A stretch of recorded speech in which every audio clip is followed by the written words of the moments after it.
30-нд яг 1 цагаас хаагдана гэдгийг нь би мэдэггүйгээр 0 цаг гэдэг ингээд дураараа бодсон. Бид нар чинь гадаад оюутнууд учраас Forest гэдэг статустай байх хэрэгтэй юм байна. Та хүсээгүй болвол 1200 евро өгдөг юм лээ. Тэрийг бас мэдээж авах хэрэгтэй юм билээ шүү манайхаа. За энэ 3 статусууд бол гуруула мөнгөнд итгэлийн хэмжээ нь өөр. Эхнийх нь 3100, дараагийнх нь Пенделарын 4100, тэгээд гадаад оюутны тэтгэлэг хамгийн өндөр буюу 7. Сайн байцгаана уу? За Gmail-tel YouTube сухта тавтай морил.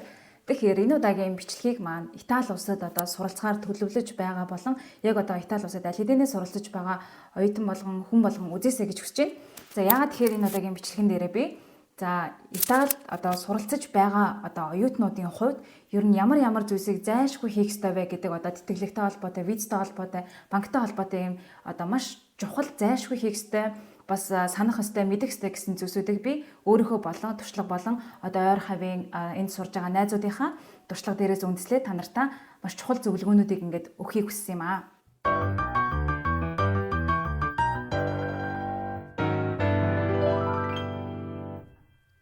За тэгээд яагаад би та нартай энийг бүр ингээд бичлэг болгоод одоо хэлхийг хүссэн бэ гэхээр за ялангуяа энэ жил бас ингээд нэлээд одоо миний туршлаган дээрээс ч тэр найзуудтайгаа ингээд ярьж байхад ч тэр ингээд мдэггүйгээсээ болоод мэдээлэл дутуугаасаа эсвэл дутуу судаснасаа болоод ингээд боломжуудаа алдсан юм тохиолдлууд айгүй их гарсан байсан. Тийм болохоор ирээдүйд одоо удахгүй ирж сурах байгаа та нартай болон магадгүй яг одоо сурж байгаа арай алдаж амжаагүй байгаа тийм ээ. Яг энэ алхам дээр арай очоогүй байгаа та нартай зориулаад битгий алдаасай, боломжуудаа битгий алдаасай, илүү анхааралтай байгаа судалгаагаа сайн хийгээд ингээд жоохон болгоомжтой байгаасай гэдэг үднээсээ энэ бичлэгийг одоо ингээд та нартай зориулаад хийж байгаамаа. За бичлэгийг эхлэхээс өмнө нэг зүйлийг хүсмээр байна. Танаасаа хэрвээ миний бичлэгүүд ямар нэгэн байдлаар хэрэгтэй гэж санагдсан болвол хэрвээ бичлэг маань таалагдсан болвол та нар маань лайк дарахаа битгий мартаарай. Бас дээрээс нь subscribe дарж миний чаналыг дэмжихээ битгий мартаарай. Баярлалаа. За тэгэхээр бичлэгийн ерөнхийдөө үндсэн 2 хэсэгт ингээд хуваагаад товчхон яриа гэж бодлоо. За нэгдүгээр хэсэг буюу дөнгөж одоо Италид суралцахаар ирсэн оюутнууд маань юу хийх ёстой вэ гэдэг би товчхон та нартай хэлье. За мэдээж хамгийн эхлээд ирээд бол виза сонгох ёстой тийм ээ. Яагаад тэгэхээр Монголоос одоо виза аваад ирэхэд бол нэг миний санаж байгаагаар 14 хоногийн виза дарагддаг гэж санаж байна. Тийм болохоор ирсэн даруйдаа яг одоо тухайн хоттой очисон даруйдаа хамгийн эхлээд Поста Италиана дээр одоо шуудан дээр очиод одоо визний цаг буюу квестура дээр цагаа авах хэрэгтэй. За квестура дээр цагаа авангууд ерөөхдөө нэг дунджаар нэг хотынхоо том жижигээс хамаарат нэг сар дотроо бол цаг өгдөг. За миний хувьд бол би үүдийн хотод анх ирээд нэг 9 сарын 18 за 19 20 орчимд одоо нэг шуудан дээр очиод цаг авахд бол надад нэг 10 сарын дундуур буюу нэг сарын дараа цаг олдчихсэн. За ямар ч хэсэн цагаа авчих хэрэгтэй. За тэгэнгүүтээ цагаа авангуудаа тэр нөгөө сарын дараа өгнө хизээ өгсөн байх. Тийм тэр цаган дээрээ одоо нэг чухал бичиг баримтууд байгаа шүү дээ. За би бичиг баримтуудын одоо листийг нь болов одоо энд оруулчих. Гэтэ мэдээж Итали руу суралцахаар ирж байгаа та нар маань энэ нөгөө документуудын листийг нь аль хэдийн мэдсэн байх гэж найдаж байна. За ямар ч юм би энд ингээд листийг нь оруулчих. Бүх бичиг баримтуудаа бүгднийг канондоод юу яагаад хэрэг хэрэгтэй их хөлбөртөйгаа бас заавал авчих хэрэгтэй мэдээж. За тэгээд нэг зүйлийг анхааруулмаар байна. Одоо Италид бол миний анзаарснаар Монгол шиг ингээд хаасагийн канон тийм нөгөө принтерийн газруудад байдгүй. Ер нь л нэг юм километрийн зайд айгүй цөөхөн байдаг. За тэгээд мэдээж Монголтой харьцуулахад айгүй үнэтэй. Тэгээд дөнгөж ирсэн оюутнууд маань бас ингээд нэг хитэн юм канонд болгоод бас нэлээд еврогоо өрөөд байх одоо хүсэл байхгүй байх тийм ээ. Тэгэхээр болж өгвөл яг хаа бичиг баримтуудаа Монголоос Канадад энэ төр бэлдээд ирвэл зүгээр. За эсвэл бүр яалаа гэхэд боллоо гэхэд хэдэн өдрийн өмнөөс Канадад бэлдээд тавьчих хэрэгтэй. Ягаад тэгэхээр яг цаг нь тусан тохиолдолд ойрхон принтер бол олдох айгүй хэцүү. За тэгээд бичиг баримтаа бүрдүүлээд тэгээд квестура гэдэг одоо нөгөө нэг алтартай маш удаан хүлээлгдэг жоохон тийм тамын гэх юм уу тэр газар дээр яваад чинь. За тэгээд виза сонгуулах хэрэгтэй. За тэгээд дээрэс нь яг квестура дээр анхаарах юм нь юу вэ гэхээр нэг очилтоороо ер нь бүх бичиг баримтад өгөхийг хичээх хэрэгтэй. Яагаад тэгэхээр аль нэг бичиг баримт чинь буцаагдах эсвэл дутуу байх юм бол цаг яг өгдөггүй. Дараагийн өдрүүдэд нь өөрөө өглөө эрт квестура онгоохоор 8 цагаас эхлээд нөгөө нэг юм одоо очер тараадаг. Очер тараана гэсэн үг тий. Очер авахын тулд ер нь бол нэг өдрөжингийн ажил болдог байхгүй. Эхлээд өглөө очоод цагаа авна. Тэгээд тэр цагаа хүлээн гэл ер нь бол би түрүүжил нэг баримт маань дутуу байгаад би 6 цаг яг ингээд квестурагийн гадаа хүлээж исэн. Амар хүүтэн тэр чинь 11 сар гэл ингээд нөгөө жоохон жавар орсон байгаа штэ. Тийм хэцүү байдалд орж өөрийгөө зовоохын бол анханасаа бичиг баримтаа сайн бүрдүүлэх хэрэгтэй гэж зөвлөмөр байна. За тэгээ мэдээж квестура дээр очин дараа нь одоо бид нар чинь пермесо ди сожорно буюу төр оршин суух үнэмлэх авах байгаа шүү дээ. Одоо бидний иргэний үнэмлэх шиг пермесо гэдэг нэг юм одоо иргэний үнэмлэх тийм үнэмлэхийг дунджаар 2 сарын дараа ер нь бол авдаг. Тэгээд мессежээр ер нь бол пермисо чинь гарчлаа шүү гэдэг одоо юу ярьдаг мессеж ирдэг. Эсвэл юу гэж болно, тэр вебсайт байдаг, линкээр нь ороод өөрийнхөө пермисо гарсан хэсгийг үзэж болдог. За том жижиг хотоос хамаарат энэ одоо пермисо гарах хугацаа нь өөр өөр байдаг юм байна лээ. Жишээлбэл Флоренцд байдаг нэг охин бол жил пермисо хүлээсэн гэж ярьж исэн. Миний хувьд бол нэг 2 сарын дараа пермисо гарч исэн. За ийм байна. За хоёрдугаар юу ихтэй вэ гэхээр банкны картаа очиж авах, банкны карт нийлэх хэрэгтэй. Яагаад тэгэхээр бид нар банкны картаараа тэтгэлгээ хүлээж авах учраас.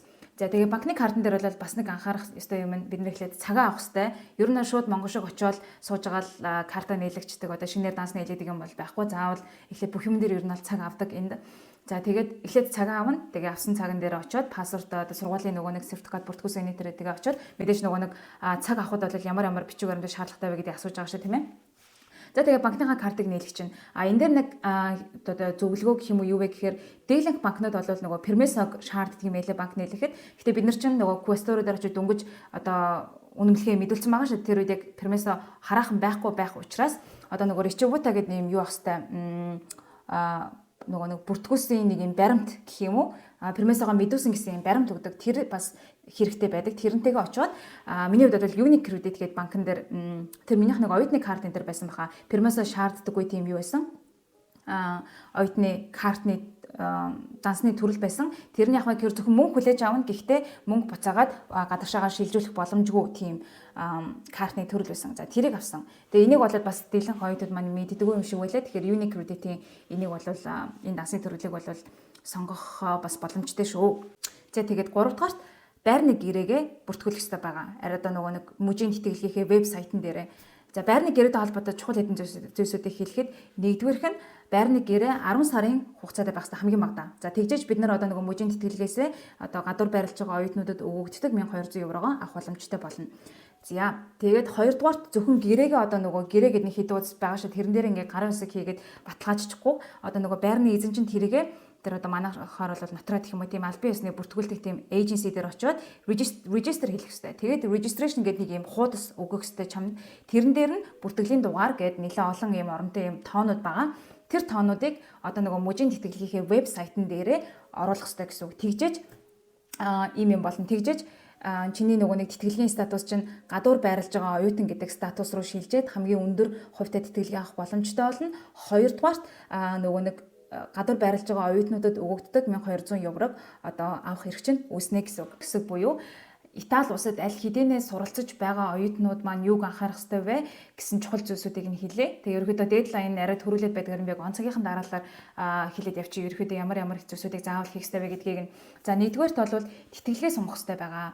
Тэгэхээр жил болгоно тэтгэлгээ заавал сунгаж одоо нөгөө материалаа бүрдүүлээд вебсайтаараа домандагаа хүсдэг шүү дээ одоо нөгөө аппликейшн бүгэлдэг. Яг тэрийг бол жил болгон хийх ёстой гэдгийг маш сайн анхаарах хэрэгтэй. Яг визтэй адилхан. За тэгэхээр тэтгэлэг сунгах зүгээр хамгийн гол анхаарах зүйл нь юу вэ гэхээр эхлээд дедлайнаа мэдэх хэрэгтэй. Дедлайн гэдэг нь зөвхөн өдрөө мэдхээс гадна хэдэн цагт хаагдах вэ гэдгийг маш сайн мэдэх хэрэгтэй юм билээ. За яагаад тэгэхээр нөгөө энэ дедлайны цагтай холбоотой бас нэг юм алдаанаас болоод энэ жил бас би нэг боломж алдсан. Яагаад тэгэхээр монгол шиг санаад Монголд ч ингээд бүх юм нэг 00 цагт ингээд хаагддаг штэ. Тэгэхээр яг Италид бол яг тийм биш. Ер нь бол яг ингээд өөр цагууд байгалах тийм ээ. Гэтэ одоо би нэг сүүлд анзаарснаар одоо RDS гэдэг одоо миний суралцж байгаа хөх тийм мужийн тэтгэлэгтэй холбоотой бүх зүйлсүүд бол ер нь өдрийн 1 цагт хаагддаг юм билээ. 13 цагт гэсэн үг. Тэгэхээр дедлайн харж байгаа тохиолдолд зөвхөн өдрийг нь хараад зогсохгүй цагийг нь заавал анхаарах хэрэгтэй юм билээ шүү манайхаа. Монгол шиг бүх юм тэг цагт бол ингэж дуустдаг гэсэн юм бол байхгүй мэлээ. Энэ дэр бол маш юу аймаар байна. Маш том санамж өгмөр байна та нартаа. За тэгээд тэтгэлэг сунгахтай холбоотой бол тэг ерөөхдөө нэг өмнөх жилийн бүрдүүлсэн материалуудаа дахиж бүрдүүлээд нөгөө нэг эсэ гэдэг нэг оноо авдаг шээ тийм ээ өрхий олгоосоо хамаараа тэр оноо моноогоо аваад тэгээд нөгөө нэг мужийнхаа тэтгэлгийн вебсайтанда бүх юмаа бүрдүүлээд өгөх хэрэгтэй байдаг. За тэгээд хамгийн гол нь зүгээр тэтгэлгээ сунгана гэдгийг маш сайн мэдэх хэрэгтэй. Тэгээ энийг бол аль болох эрт хийх хэрэгтэй. Яагаад тэгэхээр цаган тулсны дараа яг юмнууд бол жоохон амжихаа болчхоор дедлайнаас хоцруул тэгэл тэр жилдээ ямар ч тэтгэлэггүй боломжгүй болно гэсэн үг. Тэгэхээр энэ тэтгэлэг сунгахтай холбоотой бас ингээд мэдээлэл хомс байснаасаа болоод жилээ алдсан бас оюутнуудаас ингээд цөөнгүй байдаг юм байна лээ. Тийм болохоор энийг та нар маань маш сайн анхаараарай. Их бичиг баримтаа эрт бүрдүүлээрэй. За хоёрдугаарх нь виза сунгана. За тэгээд визийг бол яах вэ гэхээр ерөнхийдөө оюутнуудын виз бол юу байдаг жилээр ингээд гардаг. Тэгээд ерөнхийдөө дийлэнх нь бол 9 сард ингээд визний хугацаа дуусж байгаа. Одоо нөгөө төр орчинд пермесогийн хугацааг ярьж байгаа шүү тийм ээ 9 сар орчимд дуусдаг. За тэгэнгүүт виз сумахад бол тэр нөгөө визний хугацаа дуусахаас өмнө болон дараа 30 хоногийн дотор виза мэдүүлэх хэрэгтэй байдаг. Өмнө болон гэхээр одоо 8 сараас эхлээд би виз сунгаж болно. Эсвэл 10 сард сунгаж болно гэсэн үг. Минимум нь 8 сард, максимум нь 10 сард гэсэн үг.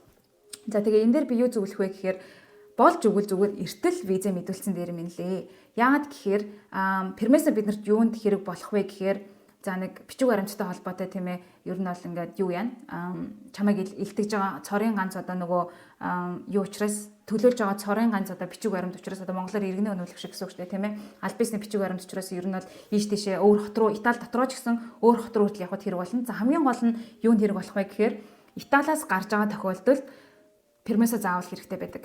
Пермесогүйгээр бол 2 дахь жилээсээ эхлээд Италиас гарах боломжгүй болчихно гэсэн үг. Эхний жилдээ бол яг пермесо аваагүй ч гэсэн одоо нөгөө оршин суух мэдүүлсэн нөгөө нэг цаас байгаа шүү дээ. Тэр цаасаар бол ингээд өөр орнууд руу явж болдгийм юм лээ. 2 дахь жилээсээ болол заавал пермесо хэрэгтэй. Тийм болохоор бас хизээч аялаа билээ тийм ээ. Хизээч хаашааж өөр орн руу явах хэрэг боломж гараа билээ. Пермесогоо төрүүлээд авчих хэрэгтэй. 8 сард ер нь бол пермесогоо мэдүүлээд ингээд яачих хэрэгтэй гэж бодож байна. Процесс нь бол яг ижилхэн пост дээр цагаа аваад тэгээд цаган дээр очиод материал аваад очих гэсэн үг. За миний хувьд бол энэ дээр бол бас нэг алдаа гаргасан. Яагаад гэхээр Нидерланд руу явна гэж төлөвлөж байсан ч гэсэн би нөгөө нэг юу яагаагүй. Визэн дээр яагаад ч юм ерөөсөө яараагүй яарахаа мартцсан ч юм уу за болоогүй гэж бодоод тэгээд би 10 сард цагаа авсан чинь надад бүр 12 сарын 28-нд буюу 2 сарын дараа надад ийм квестурээр цаг олдож байгаа байхгүй. Тэгэхээр би одоо 12 сарын 20-нд виза пермесогоо мэдүүлээд 2 сард авна гэхээр миний пермесо бүр 3 сард гарна гэсэн үг байхгүй. Хэрвээ би 1 сард өөр орн руу явахаар төлөвлөж байсан бол явах боломжгүй гэсэн үг. За ийм байна. За тэгээд хамгийн сүүлийн анхааруулах юм нь юу вэ гэхээр 2 дахь жилээсээ гадуур байранд байрлаж байгаа оюутнууд маань яах ёстой вэ гэхээр бас юу авах ёстой нөгөө байрны гэрээнийхээ дугаарыг оруулах ёстой.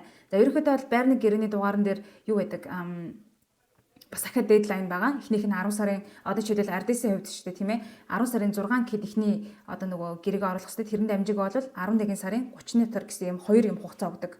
Тийм болохоор дедлайныхаа өдөр болон цагийг нь маш сайн харж агаад энэс заавал өмнө оруулах хэрэгтэй. Тэгээ байрны гэрээтэй холбоотой нэг зүйл хэлэхэд одоо нөгөө house contribution гэдэг аашаа тийм ээ гадуур байрлаж байгаа оюутнуудад өгдөг 1200 евроны одоо нэмэлт мөнгөнд тусламж тэтгэлгээс гадна тэрийг бол ер нь ямар оюутнуудад өгдөг вэ гэхээр дотор байраа хүсээд дотор байрандаа багтаж чадаагүй оюутнуудад өгдөг юм байна. Тэгэхээр хэрвээ дотор байраа анханасаа нөгөө нэг тэтгэлэг сунгахтаа хүсээгүй болвол 1200 евро өгдөг юм лээ. Тэрийг бас мэдээж авах хэрэгтэй юм билээ шүү манайхаа. За ерөнхийдөө бол өөрийнхөө туршлага дээрээс зөвлөхөд нэг иймэрхүү байна. Тэгэхээр хамгийн гол чухал одоо зүйлсүүдийг нэг базаад хэлэхэд за дедлайны одоо нөгөө өдрийг нь зөвхөн харахаас гадна цагийг нь заавал харах хэрэгтэй. Цаг нь бол янз бүр гэдэг юм бэлээ. За бүр өглөөний 9-өөс ч дедлайн байх магадлалтай тийм ээ. За тэгээд визэн дээр ч тэр тэтгэлгэн дээр ч тэр ер нь за яхав дедлайн болоогүй юм чинь ер нь яарад явах гэж ерөөсө бодож болох юм бэлээ. Яарах хэрэгтэй мэлээ. Одоо энэ пермесо авах дээр ч гэсэн учиргүй яаралтай пермесо биднэрт хэрэггүй байгаа ч гэсэн хугацаа байгаа ч гэсэн зүгээр л ер нь аль болох боломжоор эртэл бичиг баримт бүгднийг хийсэн дээр юм байна лээ.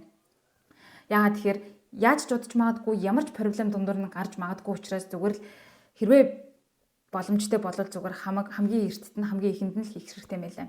За тэгээд дээрэс нь тэтгэлэгтэй холбоотой, визтэй холбоотой тийм ээ мэдхгүй юм гарах юм бол ер нь зүгээр шууд мэйл бичээл уцтаад заавал асуух хэрэгтэй. За ялангуяа тэтгэлэгтэй холбоотой бол нөгөө тэтгэлгийн мужийн тэтгэлгийнхээ вебсайт руу биш имэйл хаяг руу мэйл бичээд асуучих хэрэгтэй. Нөгөө нэг мужийн тэтгэлгийн одоо нөгөө нэг оюутны холбоо бол ер нь мэйлэнд бол аягүй сайн хариулдаг. Тэгэхээр магадгүй тэтгэлэгч нь багассан ч юм уу, орохгүй байгаа ч юм уу, ямар нэгэн тэтгэлэгтэй холбоотой асуудал бол шууд мэйл бичээд асуучих хэрэгтэй юм байна лээ. Мдэггүйгээсээ болоод эсвэл дураараа өөрийнхөөрөө ингээд ингэсэн байх тэгсэн байх гэж ингээд таамаглаж бодсноосоо болоод айгүй бас ингээд боломжуудаа алддаг, асуудлууд үүсдэг. Энд дээр нэг жишээ хэлэхэд яг нэг юм бас миний хувьд. Ер нь бол энэ бол яагаад би ингээд та нартай энэ бичлэг хийхийг одоо хамгийн гол шалтгаан нь. За энэ жил болохоор ингэсэн байхгүй юу? Мэдгүй одоо магадгүй өөр мужуудад өөр үж магадгүй Фриули Венеце Жулия гэдэг манай энэ мужийн RDS гэдэг оюутны холбооны тэтгэлэгт хамрагддаг оюутнуудын тэтгэлгийн статус бүгдээрээ пендалаараа болчихсон байхгүй. Пендалаараа гэхэр чинь одоо нөгөө хариалт оюутнууд байгаа шүү тийм ээ. За тэгээд би өмнө хэлсэн байх гэж бодож байна. Юу байгаа? 3 одоо нөгөө статуст ингээд хуваачдаг мужийн тэтгэлэгт инсэдэ, пендалаараа, форесэдэ буюу хариалт тухайн хотод амьдардаг оюутан, тухайн хотоос гадна буюу одоо гадна буюу Италийн өөр хотод амьдардаг оюутан, fuori sede буюу Италид амьдардаггүй одоо гадаад оюутнууд гэсэн үг. За энэ гурван статусууд бол гуруула мөнгөнд итгэлийн хэмжээ нь өөр. Эхнийх нь 3700, дараагийнх нь Пенделарын 4100, тэгээд гадаад оюутны тэтгэлэг хамгийн өндөр буюу 7000 орчим байдаг. За тэгэнгүүт нөгөө бүх оюутнуудын статусыг бүгдийг нь Пенделараа болгоод тэгээд хэрэгээ бид нар чинь fuori sede болох гэсэн шүү дээ. Яагаад тэгэхээр гадаад оюутнууд учраас. За тэгэж fuori sede болохын тулд байрны гэрээгээ заавал оруулах хэрэгтэй юм байна лээ. Байрны гэрээ оруулж иж бид нар fuori sede статус руу очно гэсэн үг. Тэгжээс тэтгэлэг одоо хамгийн өндөрөөр тогтоогдно гэсэн үг. За тэгмүүд байрны гэрээ хийхин тулд хамгийн гол шалгуур нь нөгөө 10 сар гэж би хэлсэн шээ тийм ээ. Тэгээ миний хувьд болохоор нөгөө Нидерланд руу явна гэд бүр яг шийдсэн байсан болохоор анханасаа гэрээгээ би 6 сараар хийсэн байсан. За тэгээд гэрээгээ оруулахгүй шууд ингээд за угаасаа л одоо оруулах боломжгүй мэн гэж бодсон байж л ингээд Нидерланд бүтлгүүтээд за тэгээ яг нөгөө нэг цаг туусны дараа би гэрээгээ 10 сар болгоод сунгаад тэгээ буу юм болоод гэрээгээ нөгөө нэг RDC вебсайтанда оруулах гэсэн чинь дедлайныг нь би 1 цаг гэдгийг нь мдэггүйгээр шууд 00 цаг гэж бодсон зөө. Хамгийн ер нь л дедлайн 11 сарын 30-нд байсан баха. 30-нд яг 1 цагаас хаагдана гэдгийг нь би мдэггүйгээр 00 цаг гэдэг ингээд дураараа бодсон.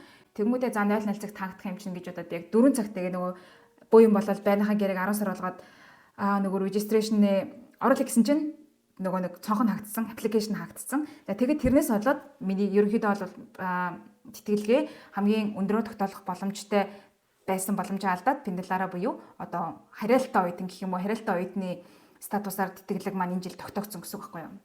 За энийг бол одоо яг Италид ирээд суралцаж эхлэегүй байгаа оюутнууд маань жоохон ойлгоход хөвтэйж магадгүй энэ бол нэршлиг. Яг Италид одоо сурж байгаа оюутнууд маань бол бүгдээр ойлгож байгаа гэж бодож байна.